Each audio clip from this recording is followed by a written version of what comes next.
And we're here at the corner of Mott and Hester. I'm showing the space here. This is the original Vincent's, which has been here over 100 years.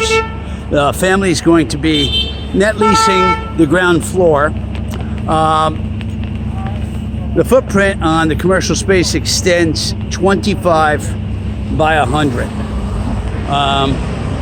which is a huge amount of outdoor seating if the restaurateur took advantage of the outdoor space. Currently, there is seating inside the restaurant, which extends from the corner. There's a lot of high visibility here with windows running back. The kitchen is set back at that end of the building. It also does include 2,500 square foot basement, which is the size of the restaurant and kitchen. Let's go inside.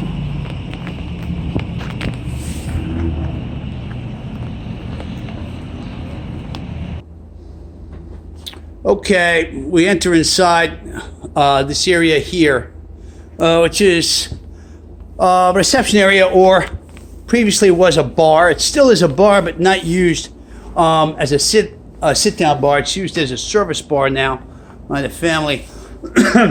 You have across from this area, you have a seating area similar to the old-time clam bar, which has a glass view to the kitchen, which is in the rear.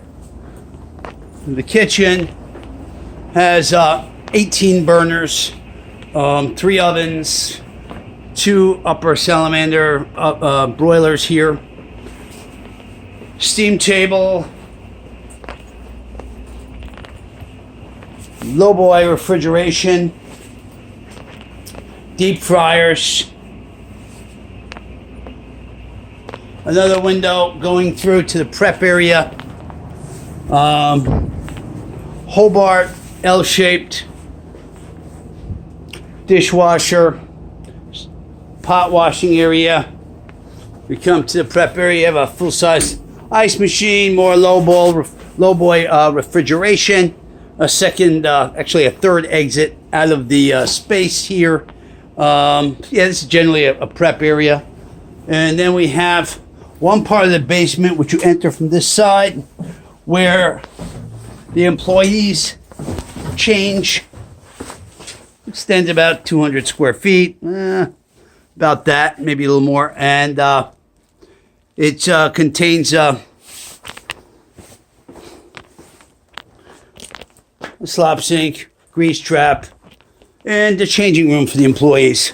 Let's go up and continue to show over here on the right as I'm exiting the staircase.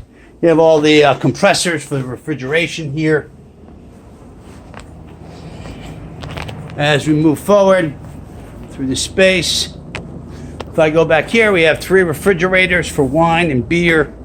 Actually, the bar and storage here, wet bar with sinks, display case for desserts, and the main space, which legally seats 121, right, with a lot of exposure. Corner of the block, and bi-level here. Here on the wall, you have all the history of Vincent's, going back to the 50s over here.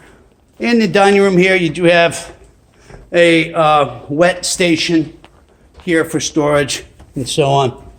And the exposure, another exit here. This exit sits on the corner of Mott Street side. And this is also the side where we started. This side here has an entrance to the basement, which we're going to go to right now. And this side here is where the deliveries are accepted. Let's go to the side of the basement where the employees generally enter over here.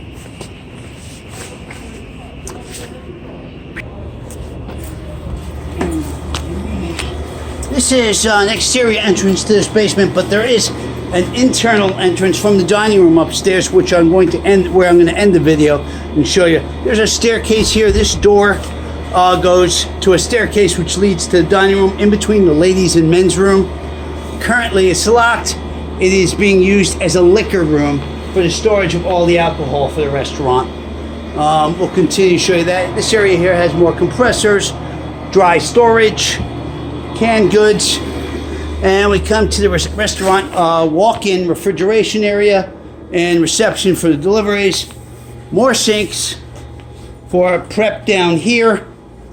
In this area, this entire space is, this room here is about 600 square feet, and you have 2 walk-in refrigerators, ramp here where that door is on Mott Street to accept deliveries,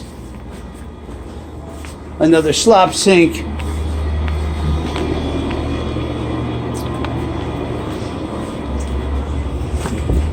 and getting back to the dining room right now. Okay, so this area here, which was right above the basement where I showed where the entrance was for the staircase. Right here we have a ladies' room and a men's room. And this entrance here, which leads to a liquor storage area within the staircase, which goes down to the basement. And as far as the space itself, this space is quite versatile. A restaurateur could use the entire space, or this is a great candidate for someone to use 2/3 of the ground floor space from here on for the restaurant, and then have a secondary business on this corner with an entrance on Mott Street. Of course, you would have to install a second means of egress for this to be used as retail, commercial, separate space, but quite feasible, and a great idea if the prime tenant wanted to sublease a portion of the space. Call Ray at 212-602-1137.